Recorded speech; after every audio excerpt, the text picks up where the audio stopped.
ఈ ప్రజ్ఞ ఇంట్లో ఓనర్స్తో పాటు ఇంటి పని వాళ్ళని కూడా కొనేసుకుందా ఏంటి? నేను ఇంటికి తిరిగి వచ్చినప్పుడు ఎవరొకరు కనీసం జ్యూస్ లేకపోతే నీళ్ళైనా కావాలని అడిగేవాళ్ళు. ఈ రోజు అసలు ఎవరు అలా అడగడం లేదు. ఈ ఆలియా ఎక్కడుంది?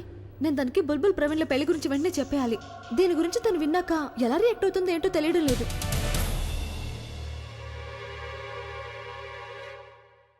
ఇక్కడుంది. చూస్తుంటే తను చాలా నార్మల్గా ఉంది. అంటే ఇంతవరకు తనకి ఎవరు ఏం చెప్పలేదన్నమాట. సరే, బహుశా నేనే చెప్పాలేమో తనకి. ఆలియా, ఆలియా, నేను నీకు వెంటనే ఒక విషయం ఆలియా, నేను నీకు గుడ్ న్యూస్ చెప్పాలి. గుడ్ న్యూసా? అరే, రూమ్ లోకి వెళ్ళు చూడు. అక్కడ నీకోసం ఓ సర్ప్రైజ్ ఎదురు చూస్తోంది.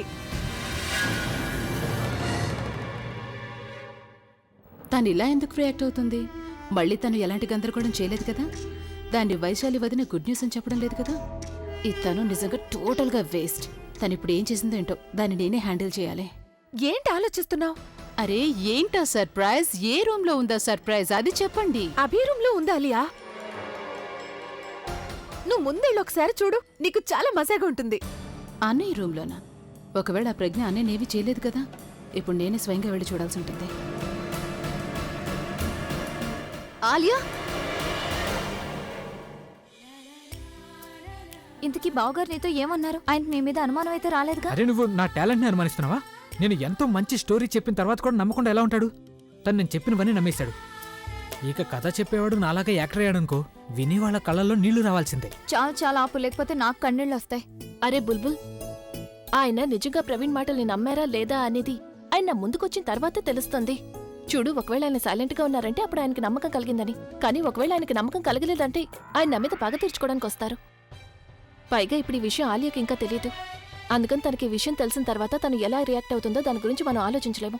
ఒకవేళ తను కోపంలో ఏదైనా తప్పుడు స్టెప్ తీసుకుంది అంటే అప్పుడు ఆయనకి వెంటనే కోపం వచ్చి ఆ కోపాన్ని కూడా నా మీద చూపిస్తారు. ప్రవీణ్,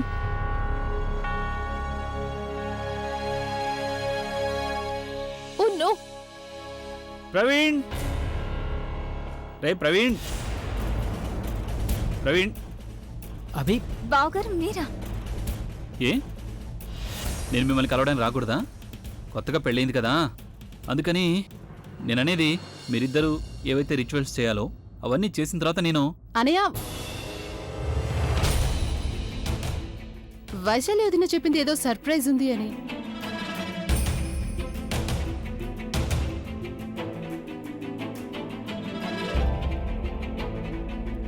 మీరెవరైనా చెప్తారా నాకు అసలు ఏం సర్ప్రైజ్ ఉందని? లేకపోతే నేను...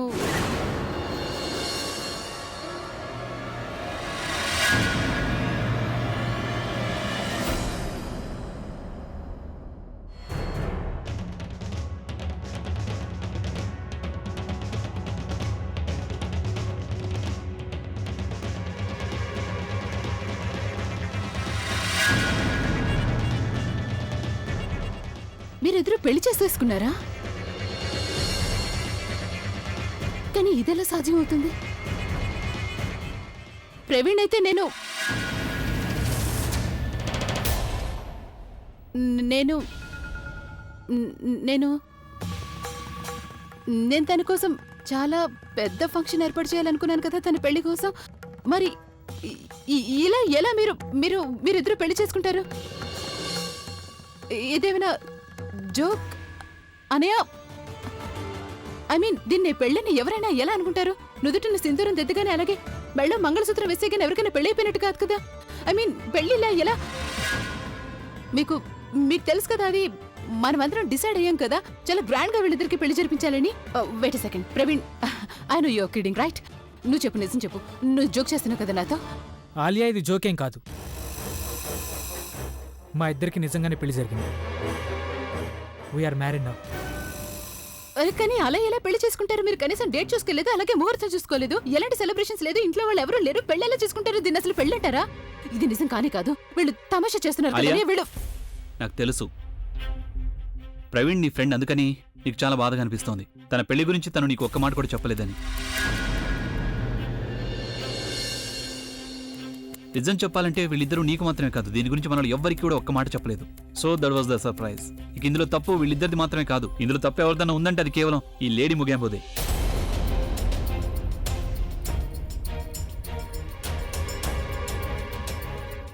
ఇప్పుడు తను ఏదైతే చేసింది అది కరెక్టే, తప్పు గురించి అంటావా ఇక అది దాని గురించి తర్వాత ఆలోచిద్దాం. తను ఏం చేసినా అందుకు వీళ్ళిద్దరూ సంతోషంగా ఉన్నారు కదా. అవునాలియా, Abhi is right. I mean friends మధ్యలో గొడవలు ఉండటం మంచిది కాదు. అందుకని నువ్వు కూడా వాళ్ళని విష్ చేయడమే మంచిది. సరే, ఇప్పటికే చాలా లేట్ అయిపోయింది. ఐ థింక్ మనం ఇంటికి వెళ్ళాలి. మన ఇంటికి. ఏయ్, చాలా తొందరగా ఉందా నీకు? అది కాదు అవి, పెళ్ళైన తర్వాత కొన్ని ఆచారాలు ఉంటాయి చూడు, కదా. నువ్వు ఎక్కడికి వెళ్ళకూడదు. ఎందుకు వెళ్ళకూడదు? ఇప్పుడే నాకు పెళ్లి జరిగింది అభి. పెళ్ళైన తర్వాత వైఫ్ తన హస్బెండ్ ఇంటికి వెళ్ళాల్సిందే కదా. ఇక మీరైతే నా సొంత వాళ్ళు కాబట్టి నేను మిమ్మల్ని కలవడానికి ఎక్కడి దాకా వచ్చాను. ఇప్పుడైతే ఇంటికి వెళ్ళాల్సిందే కదా. అండ్ బై ద వే, నువ్వు నాకు కొంచెమైనా స్పేస్ ఇవ్వాల్సింది. కొంచెమే స్పేస్ కావాలా మీ ఇద్దరి మధ్య? చాలా ఎక్కువ స్పేస్ ఇస్తాను. ఎంత కావాలో చెప్పు నువ్వు నాకు, నీకు స్పేస్. కానీ నిన్ను మాత్రం వెళ్ళనివ్వను, ఇది మాత్రం ఖచ్చితం. ఏంటి, సరిగ్గానే చెప్పాను కదా వదిన గారు? నన్ను అంటున్నారా? నువ్వే నాకు వదిన గారు. సరిగ్గా చెప్పాను కదా వదిన గారు? అచ్చం వదినలాగే కనిపిస్తున్నావు. బావగారు ప్లీజా, ఇప్పుడు నన్ను ఏడిపించడం మొదలు పెట్టకండి. నేనైతే మీకు ఎప్పటికీ మరదలుగానే ఉంటాను. అది కాకుండా మీ స్థానం నా పక్కనే ఉంటుంది. అన్నట్టు నాకు ఇంకా ప్రవీణ్కి మధ్యలో ఎవ్వరు కూడా రాలేరు. ఎవ్వరూ రాలేరు. చూడు, మీ ఇద్దరి మధ్యలోకి నేను ఎవ్వరిని రానివ్వకుండా చూసుకుంటా. చివరికి అది మీ లేడీ మొగాంబో అయినా సరే. నేను ఒంటరిగానే బాగున్నాను. జీవితాంతం నువ్వు ఇలాగే ఒంటరిగానే ఉండిపోవాలి, అర్థమైందా? నిజానికి ప్రవీణ్, నువ్వు బ్యాచులర్ పార్టీ కూడా ఇవ్వలేదు, అలాగే నన్ను నీ పెళ్లికి కూడా పిలవలేదు. అందుకే పార్టీ ఇక్కడే ఈ ఇంట్లోనే జరగాలి. నేను పూర్తిగా సాటిస్ఫై అవ్వనంత వరకు నేనిచ్చే ఆ పార్టీ అలా జరుగుతూనే ఉంటుంది. అందుకని నువ్వు ఇప్పుడు ఇక్కడి నుంచి ఎక్కడికి తప్పించుకోలేవు. I'm sorry. కానీ బావగారు మేమిద్దరం ఎక్కడ పడుకుంటాం? ఓ చూస్తున్నావా, పడుకోవడం గురించి అడుగుతోంది. మేము ఎక్కడ ఉండాలి అని అడగడం లేదు తను. ఇంత పెద్ద ఇంట్లో బోలెడని గదులున్నాయి కదా, ఏదో ఒక మూలన ఏదో ఒక గదులు వెళ్ళి పడుకోవచ్చు కదా. ఇక నువ్వు లేడీ ముగాంబో, నువ్వు ఇంట్లో ఒక మంచి గది చూసి మంచిగా అలంకరించి పెట్టాలి. చూడు, ఇప్పటికే నీ కారణంగా నాకున్న ఒక్కగానొక్క మరదలు వదినిగా మారిపోయింది. ఇప్పుడు ఒకవేళ నువ్వు ఏదైనా పొరపాటు చేసావనుకో, అప్పుడు నాకంటే చెడ్డవాళ్ళు ఇంకెవరు ఉండరు. అయినా ఇంకా కొద్ది రోజులు మాత్రం నువ్వు నాకు బాస్గా ఉండబోతున్నావు. ఏంటి అంటే ఒకవేళ ఈ పని సరిగా చేయలేదంటే అప్పుడు నేను ఒక కొత్త బాస్ని ఎత్తుకుంటా అని. ఆ అవసరం మీకు ఎప్పటికీ రాదు. వీళ్ళిద్దరి కోసం టెర్రస్ మీద ఉన్న గదిని రెడీ చేయించమని చెప్పాను. ఒక్క నిమిషం, టెర్రస్ మీద ఉన్న రూమా? నిజానికి టెర్రస్లో ఉన్న రూమ్ చాలా అద్భుతమైన రూమ్, ఎందుకంటే అక్కడ గాలి బాగా వీస్తుంది, అలాగే మీకు ఫుల్ ప్రైవసీ కూడా ఉంటుంది. మెట్ల దగ్గర డోర్ లాక్ చేసేస్తే అక్కడికి ఎవరు రాలేరు కూడా.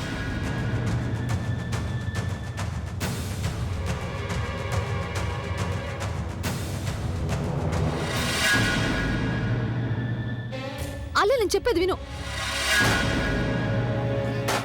ఆలియా, ఒక్క నిమిషం, నేను చెప్పేది విను.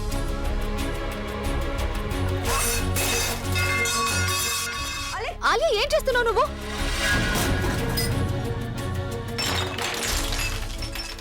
ఆలియా, పిచ్చి పట్టిందా నీకు? ఆలియా, ఆగు, కంట్రోల్.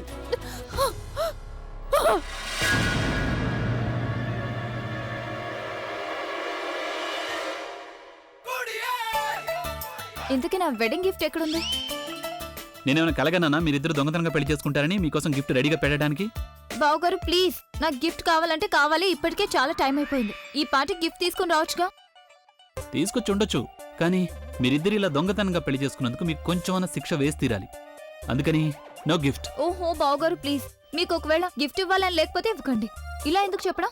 తిన్నగా మాకు చెప్పేయచ్చు కదా. అయినా కాసేపటి క్రితమే కదా జరిగిందంతా నీకు చెప్పాను. ఈ పెళ్లి నేను ఎందుకు చేసుకున్నా నీకు చెప్పాను కదా. కానీ నువ్వు గిఫ్ట్ ఇవ్వడం లేదు, అసలు ఏంటి విషయం? చూడండి బావగారు, ఇప్పుడు నాకు ప్రవీణ్కి మా ఇద్దరికి ఎలాగో పెళ్ళైపోయింది. అంటే దాని అర్థం మేమిద్దరం ఒకటైపోయినట్టే కదా. కాబట్టి మీరు మాకు ఒక్క గిఫ్ట్ ఇచ్చినా పర్లేదు, మేమిద్దరం అడ్జస్ట్ అవుతాం. అదేంటంటే మీరు రాక్ స్టార్ కదా, మీరు కనీసం ఒక్క ఫోన్ కాల్ చేసినా గిఫ్ట్స్ ఇంటికి వచ్చేస్తాయి కదా, అవునా? అరే, నాకన్నా రోడ్డు మీద గిటార్ వాయిస్తుంటారే వాళ్ళు బెటర్.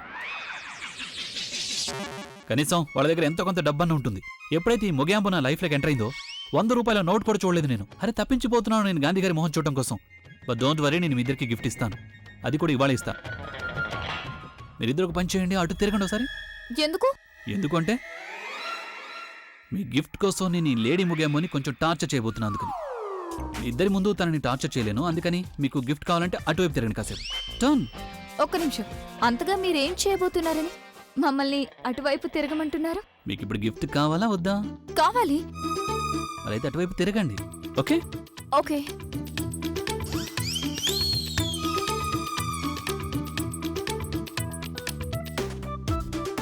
చూడు, నేను నెమ్మదిగా అడుగుతున్నాను, నువ్వు కూడా సైలెంట్గా నాకు డబ్బు ఇచ్చే ప్లీజ్. ఇది నా రెప్యుటేషన్కి సంబంధించిన ప్రశ్న. ఇవ్వలేదు అంటే ఏ లక్ష్మీదేవి, నీ దగ్గర డబ్బులకి కొరత లేదు, దయతలిచి జస్ట్ కొన్ని వేలు ఇవ్వచాలను. కావాలంటే నీకు దండం పెడతాను, నేను నీ కాళ్ళు పట్టుకుంటాను, ఇంకా కావాలంటే కాళ్ళు పడతాను. ప్లీజ్ నువ్వు నాకు కొంత డబ్బు ఇవ్వు. ఇలా చూడు, నాకు 1-2 రోజులు టైం ఉందంటే అప్పుడు నేను ఇంకేదైనా ట్రిక్ ఉపయోగించేవాడిని, కానీ ఇప్పుడు నాకు వేరే దారి లేదు. ప్లీజ్. మీ ఇద్దరి టార్చర్ అయిపోయిందా లేక ఇంకాసేపు పడుతుందా? నేను తిరగొచ్చా? సరే నేను ఇస్తాను, కానీ ఆ డబ్బు మొత్తం మీ పాకెట్ మనీ నుంచి కట్ చేస్తాను. కావాలంటే ఏకంగా పే కట్ చేయి. పాకెట్ మనీ ఎందుకు కట్ చేయటం? డబ్బు కావాలా వద్దా? కావాలి. ఇక వెళ్ళి చూడండి వీళ్ళిద్దరి గది రెడీ అయిందా లేదా అని. నేనా? లోన్ అడిగారు కదా, అందుకని మీరు దీన్ని ప్రాసెసింగ్ ఫీజు అనుకోండి. వినిపించలేదా? ఆబ్వియస్లీ నేనే వెళ్ళాలి కదా.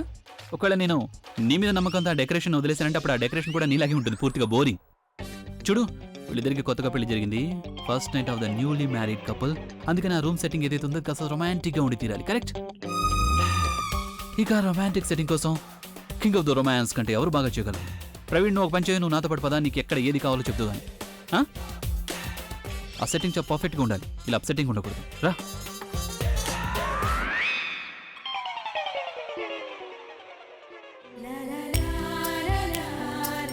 థ్యాంక్ యూ అక్క, thank you thank you thank you thank you so much. నువ్వు ఇక్కడే ఉంటే ఇప్పుడే వస్తాను.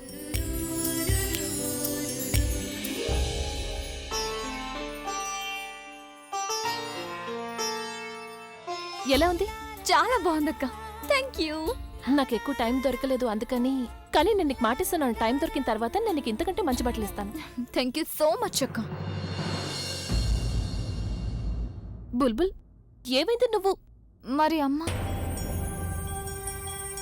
ఓ నో బుల్బుల్, మనం ఈ గొడవలో పడి అమ్మ గురించే మర్చిపోయాము. నేను పెళ్లి చేసుకున్నానని అమ్మకి తెలిసిపోతే నేను ఇంటికి కూడా వెళ్ళలేదు. అప్పుడు అమ్మ మనసులో ఏమనుకుంటుందో అని భయంగా ఉంది. ఏమనుకుంటుంది నా గురించి? ఎలా రియాక్ట్ అవుతుంది? నువ్వు కంగారు పడుకు, నేనేదో ఒకటి ఆలోచిస్తాను. అక్క, కానీ ఒకవేళ అమ్మకి తెలిసిపోయిందంటే, నేను ఇప్పుడు చిన్న అల్లరి పని చేయలేదు, నేను ప్రవీణ్ పెళ్లి చేసుకున్నానని తెలిసిందంటే, అప్పుడు ఆ అమ్మ నన్ను ఖచ్చితంగా క్షమించదు కదా. అయినా అమ్మ 2 దెబ్బలు వేసి తిట్టే రకం కాదు కదా. చూడు, నువ్వేవి కంగారు పడుకు, నేను చూసుకుంటాను, నేనున్నాను కదా, నేనేదో ఒకటి ఆలోచిస్తాను. నువ్వు ఒక పంచి నువ్వు చేంజ్ చేసుకొని రెడీ అవ్వు. పైన గది రెడీ అయిందో లేదో చూసొస్తాను. నువ్వు ఇప్పుడు అస్సలు టెన్షన్ పడదు, ఈ రోజు నీకు పెళ్ళైంది కదా, అందుకని నువ్వు సంతోషంగా ఉండాలి. నేను ఆలోచిస్తాను మనం అమ్మకి విషయం ఎలా చెప్పాలని.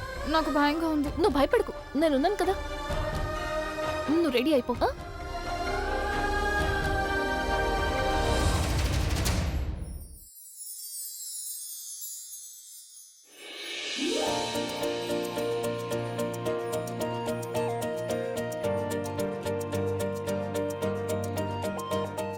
Not bad.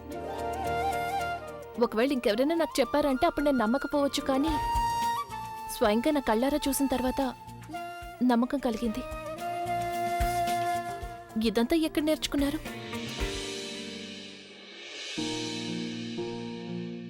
మోసం అనేది మనిషికి అన్నీ నేర్పిస్తుంది. నా ప్రేమలో మోసపోయిన తర్వాత నేను అన్నీ అర్థం చేసుకున్నాను. ఎవరి లైఫ్లో అయినా ప్రేమకి చాలా ఇంపార్టెన్స్ ఉంటుంది అని. కానీ మీకైతే మళ్ళీ ప్రేమ పుట్టింది కదా, కొద్ది రోజులుగా ఇదే ప్రూవ్ చేయడానికి ట్రై చేస్తున్నారు కదా.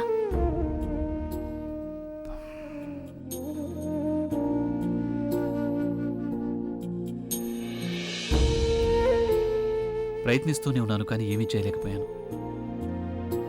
ముట్టుకోకుండా నీ గుండె చప్పుడు నీ వినలేకపోతున్నాను, ఎందుకంటే నీ మనసులో అసలు గుండె కొట్టుకునే శబ్దమే రావడం లేదు, అందులోంచి డబ్బుల శబ్దమే బాగా వస్తోంది.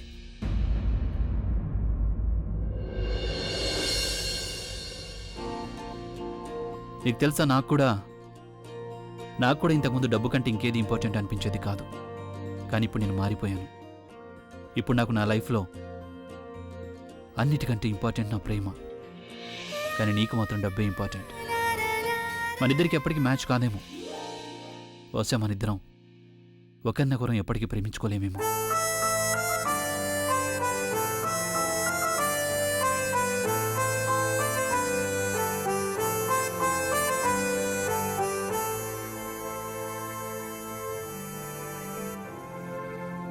ముందుగానే రాసి ఉందో ఏమయిందో ఏమో మరి చెరుపుకున్న చెరగనందో ప్రేమయిందో ఏమో మరి చూసే చూపులో ఎన్ని మాటలు ఉన్నవి కన్నా ఏం చేస్తున్నారు మీరు?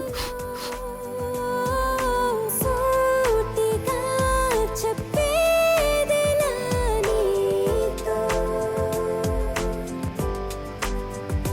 నిన్నే చూసే కళ్ళల్లో జరిగాయి ఎన్నో మార్పులు కొత్తగా ఉన్న వందరిలో నువ్వేరా దూరం వేలు కాలిపోయిందంటే కష్టమే ఉంది చెప్పు. లోపల పూర్తిగా కాలిపోయి ఉన్నాను. ఇంతకీ నువ్వు ఇక్కడేం చేస్తున్నావు? ఈ గది ఇద్దరు ప్రేమించుకునే వాళ్ళు ఉండబోయే గది. వాళ్ళు ఒక కొత్త జీవితాన్ని ప్రారంభించడానికి ఇక్కడికి వస్తారు. అందుకని నాకు అనిపిస్తుంది నువ్వు ఇక్కడ ఉన్నావంటే అప్పుడు అది వాళ్ళిద్దరి లవ్ లైఫ్ మీద ప్రభావం పడుతుందని.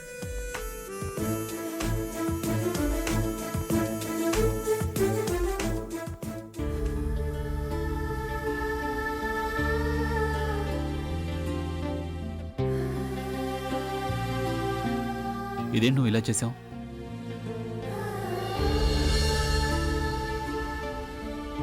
పువ్వులతో పాటు ముళ్ళను కూడా పరిచేశావు.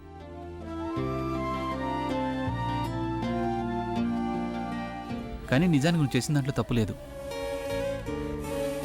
ఏ మనిషికైతే అందరినీ కష్టపెట్టడం నచ్చుతుందో వాళ్ళ నుంచి ఇంతకన్నా ఏమి ఎక్స్పెక్ట్ చేయగలం?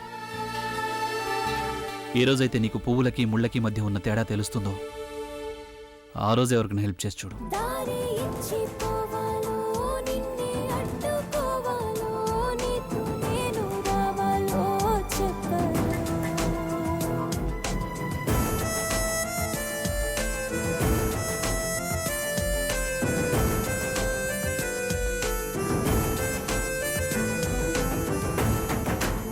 ఇంతకీ ఆ తాళం ఎక్కడుంది?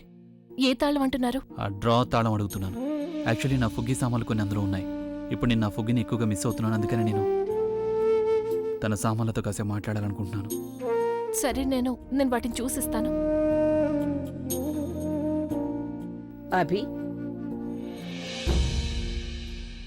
నేను నీతో కొంచెం మాట్లాడాలి. చాలా ముఖ్యమైన విషయం. ఏంటో చెప్పు నానమ్మా.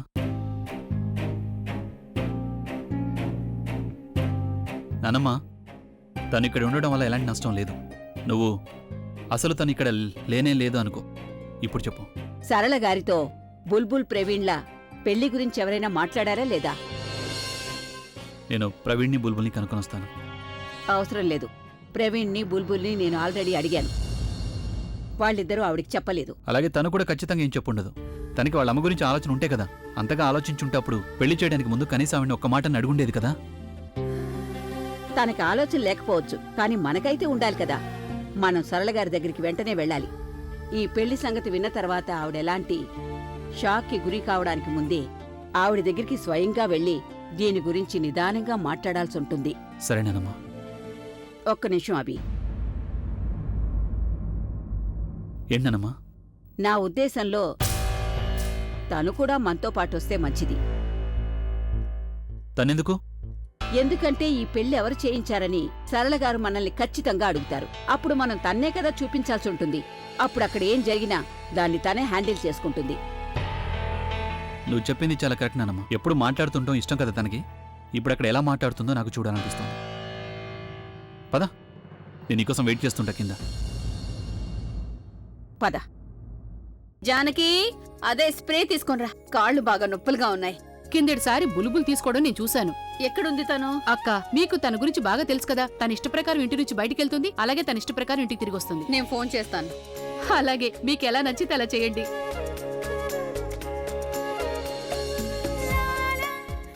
అరే నమస్కారం, మీరందరూ ఈ టైంలో ఇక్కడ.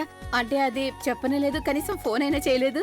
అదేంటంటే మేము ఉన్నట్టుండి రావడం వల్ల మీ మొహంలో చిరునవ్వు కనిపిస్తోంది చూసారా? చెప్పొస్తే ఈ సంతోషాన్ని చూసేవాళ్ళం కాదు. నిజానికి ఇంటి ఆడపిల్ల మీ విషయంలో ఏదైతే చేసిందో దాని తర్వాత మీరు వస్తారనుకోలేదు. అదేంటి సరళగారు, మీరెందుకు ఇలా ఆలోచిస్తున్నారు? అయ్యో, మీరింకా నిలబడే ఉన్నారు.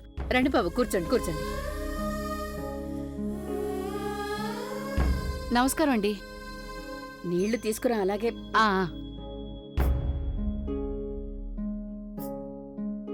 ఎందుకో తెలియదు కానీ మిమ్మల్ని చూస్తుంటే ఎందుకో కంగారుగా ఉన్నారనిపిస్తోంది. ఇంట్లో అంతా బానే ఉంది కదా? మళ్ళీ ప్రజ్ఞ ఎలాంటి గందరగోళం చేయలేదుగా? తను ఎలాంటి పని చేసిందంటే ఆ పని మనందరం ఎంతగానో ప్రయత్నించిన తర్వాత కూడా ఈ రోజు వరకు చేయలేకపోయాం. మీరు తిన్నగా చెప్పొచ్చు కదా విషయం ఏంటో. ఆంటీ గారు, యాక్చువల్లీ ఈరోజు ఏదైతే పని చేసిందో తను, ఆ పనిని మనం కూడా ఎప్పటి నుంచో చేయాలనుకుంటున్నాం. కాకపోతే చేసిన పద్ధతి మాత్రం తప్పు. దాని మీద కోపం వస్తుంది, కానీ ఇప్పుడు పని పూర్తయింది కాబట్టి దాని గురించి ఆలోచించడం వల్ల ప్రయోజనం లేదు. మీరెందుకిలా పొడుపు కథలు చెప్తున్నారు? తిన్నగా చెప్పొచ్చు కదా అల్లుడు గారు, విషయం ఏంటి? అది చెప్పాలనే ఉంది, కానీ ఈ విషయం విన్న తర్వాత మీరు కోపం తెచ్చుకోకూడదు. ఈ పనిని మన శత్రువే చేస్తుండొచ్చు, కానీ అది మంచి పని అయినప్పుడు మనం వాళ్ళని మెచ్చుకోవాల్సిందే కదా. విషయం ఏదైనా సరే తిన్నగా చెప్పేయండి. మీరు ఇలా మాట్లాడారంటే నాకు మనసులో కంగారు మొదలవుతుంది. ప్రజ్ఞ ఉంది కదా, ప్రవీణ్కి బుల్బుల్కి పెళ్లి జరిపించేసింది తను.